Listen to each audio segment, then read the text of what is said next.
Today we're going to be talking about how to do a market sizing case. So there are 4 key steps to approaching any sort of market sizing scenario. The first is being able to ask clarifying questions once you get the prompt. The second is being able to structure your approach to come up with an organized way to solve the problem.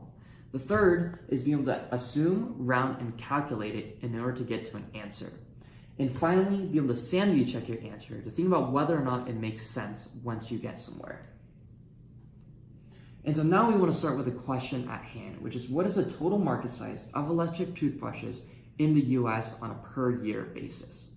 A couple of key information comes out initially. One is electric toothbrushes. This is the item that we want to market size.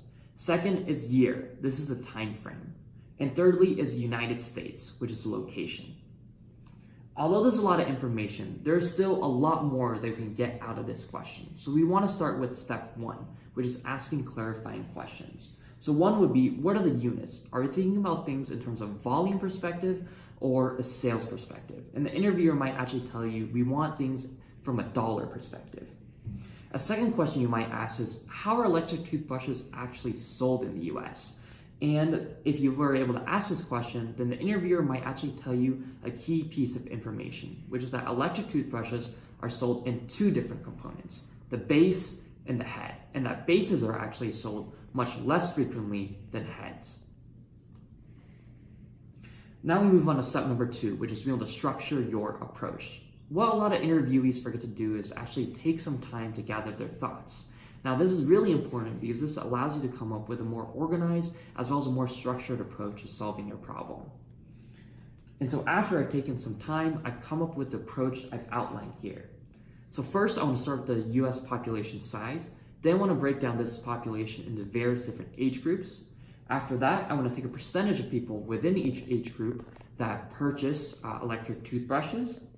An important component I need to think about now is replacement period. So how often are bases replaced versus heads, as well as the average price of a base versus the price of a head. And finally, after taking into account all of these various factors, we get to the answer that we want, which is the total electric toothbrushes sold in the United States per year from a sales perspective.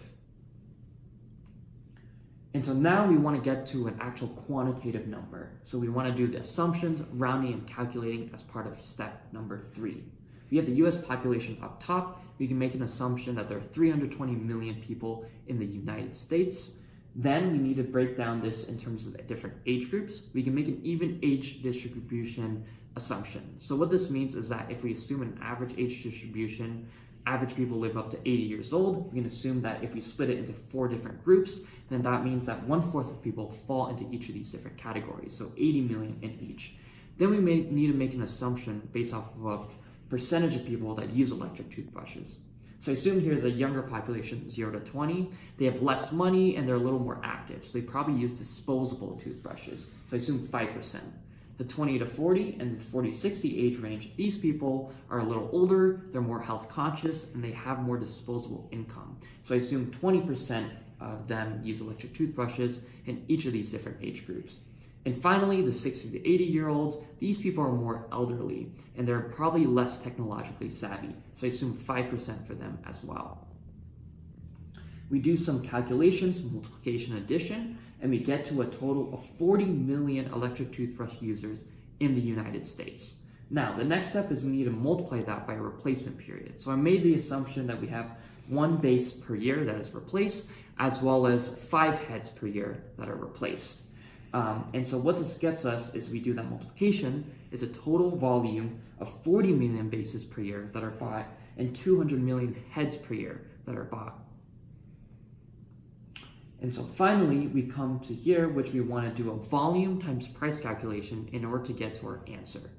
And so we look at the 40 million bases per year that we have previously calculated, and we multiply that by an assumption that we can make about the price, which is $50 per base. That gets us to 2 billion. And then we see 200 million heads per year, which is the calculation that we've made previously. We multiply that by an assumption we can make for heads, which is $5 per head. And that gets us to a total of $3 billion in electric toothbrush sales per year in the United States, which is the answer that we want. And finally, the last step is to do a sanity check. Think about whether or not this makes sense.